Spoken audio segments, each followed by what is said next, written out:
Hi friends, Ayyanar துணையில் சோழனை விட சோழனோட owner acting செம்மையாக பர்ஃபார்மன்ஸ் பண்ணுறாருன்னு நினைக்கிறவங்க நம்ம வீடியோவை லைக் பண்ணிக்கோங்க. நிலா பதறி அடிச்சுக்கிட்டு ஓடி சோழனை பார்க்குறாங்க. அதை பார்க்குறதுக்கே சோழனோட படுத்திருக்கிறத பார்க்குறக்கே நமக்கு ரொம்ப வருத்தமாக இருக்குது. ஆனால் அது ஒரு ஆக்டிங்னு தெரிய வர்றப்போ சோழன் செம்மையாக பர்ஃபார்மன்ஸ் பண்ணுறாருல அப்படின்னு தோணுது. ஒரு ஆர்வத்தில் நிலா 6 மாதம் உங்கள் வீட்டில் இருக்கிறேன்னு சொன்னப்போ குடுன்னு எந்திரிச்சு நின்று சொடக்கு போட்டு பேச ஆரம்பித்ததை பார்த்துட்டு அவங்க சோழனோட ஓனர் கொடுத்த வார்னிங் செம்மையாக இருந்துச்சு. அதுக்கப்புறம் ஐயோ அம்மான்னு ஆக்டிங் பண்ணி படுத்துக்கிட்டாரு. இதை பார்த்த நிலா ஆச்சரியமாக பார்க்குறாங்க. ஏய் என்ன சோழன், நான் இருக்கிறேன்னு தானே சொன்னேன், ஆஸ் ஒய்ஃபாக வாழ போகிறேன்னு தான் சொன்னேன், ஏன் இப்படி ரியாக்ட் பண்ணுறீங்க, பாருங்கள் வலிக்கிறது யார் தாங்கிக்குவா அப்படின்னு சொல்லி கேட்குறாங்க. ஐயோ ஆமாம் நிலா நீ வீட்டுக்கு திரும்பி வர்றேன்னு சொன்னதை கேட்டு எனக்கு ரொம்ப ஆர்வமாகி எந்திரிச்சிட்டு ஐயோ வலிக்குதே, டாக்டர் கூப்பிடுறீங்களா சார் அப்படின்னு சொல்லி ஓனரை பார்த்து கத்துறான். அதுக்கு ஓனர், டே சோழா வெயிட் பண்ணுடா இன்னும் கொஞ்ச நேரம் ஆகும், அவர் ஆப்ரேஷனுக்கு போயிருக்காருல்ல சோழா, கொஞ்ச நேரம் ஆகுண்டா, வெயிட் பண்ணுடா, சமாளிடா, உன்னை யாருடா எந்திரிக்க சொன்னது அப்படின்னு சொல்லி எல்லாத்துக்கு முன்னாடி திட்டுறாரு. அப்போ சேர் இருந்துட்டு, பாருப்பா நீ வர்றேன்னு சொன்னதையும் எப்படி தாண்டி குதிக்கிறான்னு, நீ விட்டுட்டு போனதுனால தான்ப்பா ஏதோ யோசனை பண்ணிக்கிட்டே போய் ஆக்சிடென்ட் பண்ணிட்டான் அப்படின்னு சொல்லி சேரன் அப்பாவியா சோழனை பார்த்து சொல்கிறாரு. ஆனால் சோழனும் ஓனரும் ஆக்ஷன் பண்ணிக்கிட்டு இருக்கிறாங்க அப்படிங்கிறது அவங்க 2 பேர்த்துக்கு மட்டும்தான் தெரியும்.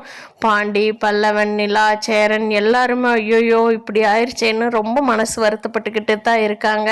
அப்புறமா அங்கே இருந்த திவ்யா சொல்கிறாங்க, நிலா நீ இப்படியே இங்கே ஹாஸ்பிட்டல் இருந்துட்டு வீட்டுக்கு போய்க்கிறியா நிலா, உன் திங்ஸ் நான் சாயந்தரமாக எடுத்துகிட்டு வந்து கொடுத்துட்றேன், ஆஃபீஸில் கொஞ்சம் வேலை இருக்குது அப்படின்னு சொல்கிறாங்க. சரிடி திவ்யா, தேங்க்ஸ் திவ்யா, என்னை கொண்டுட்டு வந்து விட்டதுக்கு, எனக்கு ரூம் கொடுக்குறேன்னு சொன்னதுக்கெல்லாம் ரொம்ப நன்றிடி அப்படிங்கிறாங்க. என்ன நிலா இது கூட நான் பண்ண மாட்டேனா, பார்ட்னர்ஸாக இருந்துக்கிட்டு என்ன நிலா பேசுகிற, சரி நீ சோழனை பார்த்துக்கோ, அப்படியே வீட்டுக்கு போயிரு, நான் ஈவினிங் உன்னோட ட்ரெஸ் எல்லாம் எடுத்துகிட்டு உங்கள் வீட்டுக்கே வந்துடுறேன் அப்படின்னு சொல்லி திவ்யா சொல்கிறாங்க. ஓகேடி பார்த்து போயிட்டு வா அப்படின்னு சொல்லி நிலா திவ்யாவை அனுப்பிச்சி வச்சிடுறாங்க. பாவம் இதையெல்லாம் பார்த்துட்டு இருக்கிற சோழனுக்கு உள்ளுக்குள்ளே சிரிப்பு இருந்தாலும் வெளியே நடிக்க வேண்டியதாக இருக்குதே. கடவுளே, நிலா கொஞ்ச நேரம் வெளியே போயிட்டான்னா இந்த ஆக்ஷன் பண்ணாமையாவது ஃப்ரீயாக படுத்துக்கலாமே அப்படின்னு நினச்சிட்டு இருக்காரு. பல்லவன் சொல்கிறா, அண்ணி ரொம்ப தேங்க்ஸுங்க அண்ணி, நீங்களும் சோழனும் எப்படி வேணா இருந்துக்குங்க அண்ணி, நம்ம வீட்டில் நீங்கள் இருங்க அண்ணி, எனக்கு அது போதும் அப்படிங்கிறாங்க. அதுக்கு சோழன், டேய் அண்ணன் டிவோர்ஸ் பண்ணிட்டா அண்ணியாவது இன்னொன்னாவது என்னடா பேசிகிட்டு இருக்கிற அப்படிங்கிறாங்க. இப்போடா நீ வேணால் டிவோர்ஸ் பண்ணிக்கோ, எனக்கு எப்பவுமே அண்ணி தான் அப்படின்னு சொல்லி பல்லவன் சொல்கிறா. ஆமாண்டா அப்படிங்கிற மாதிரி நிலா பார்த்துட்டு இருக்காங்க, எதுவும் பேசல. அப்புறம் சோழனோட அப்பா நடேசன் இருந்துக்கிட்டு, ஏம்மா ரொம்ப நன்றிம்மா, இன்னொரு 6 மாதம் இவனுக்கு டைம் கொடுத்துருக்குறீல்லம்மா, அதுவே அதிகம்மா, இவனுக்கெல்லாம் 2 மாதம்மா கொடுக்கணும், சரி பரவாயில்லம்மா நீ 6 மாதம் கொடுத்துருக்குறேன், இவன் வேணும்னா பார்த்துக்கிட்டுமா, இல்லாட்டி நீ என்னம்மா விட்டுட்டு போகிறது, நான் உன்னை கொண்டாந்து உங்கள் வீட்டில் விட்டுட்டு வரேன்மா அப்படின்னு சொல்லி நடேசன் சொல்லிக்கிட்டு இருக்காரு. அதை பார்த்த சோழன் அவங்க அப்பாவை பார்த்து, டே தகப்பா நீ தாண்டா எனக்கு எதிரி அப்படின்னு சொல்லி நினச்சிட்டு இருக்கா. அவனால் பேச முடியாதுல்ல, ஆக்ஷன் பண்ணிட்டு இருக்காருல்ல, அதனால பேச முடியல, மனசுக்குள்ளேயே அவங்க அப்பாவை பார்த்து முறைச்சிக்கிட்டு இருக்காரு சோழன்.